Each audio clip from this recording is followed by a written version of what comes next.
maamulka Sacuudiga ayaa dib u furay ceelka taariikhiga ee Al-Faqiir ee ku yaala magaalada Madiina si loogu soo booqdo kadib dib u habeyn dhameystiran oo lagu sameeyay sida ay ku warantay wakaaladda wararka Sacuudiga. Goobtan taariikhiga ayaa jirta in ka badan 14 qarni, waa daliil nool oo samafal iyo caawin isla markaana uu sameeyay Nabi Muhammad nabadgelyo iyo naxariis korkiisa ha ahaatee. ceelkan oo ku yaala deegaanka Calcaliya ee magaalada Madiina ayaa waxaa ku hareeraysan beero aad u qurxoon iyo meelo kale oo taariikhi ah oo la xiriira nolosha nabiga.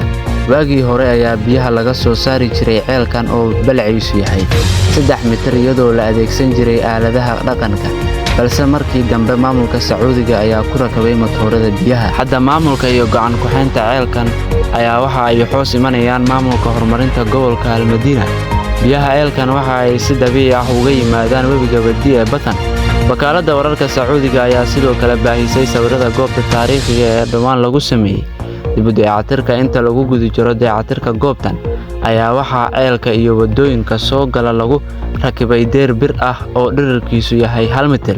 albaabka weyn ee wadada horumarta iyo marin biyoodyada halkan ayaa lagu xoojiyay dhagaxaan culus.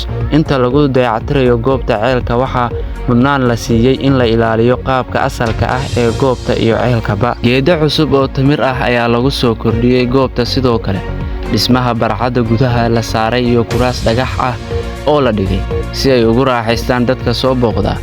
waxaa xusid mudan in mas'uuliyiinta Sacuudiga ay bishii Oktoobar ee sanadkii 2022 bilaabeen mashruuc lagu qurxinayo ku dhawaad 100 goobood oo taariikhi ah iyo kuwa barakaysan oo ku yaala Madiina oo uu ceelkan taariikhiga ah ku jiro.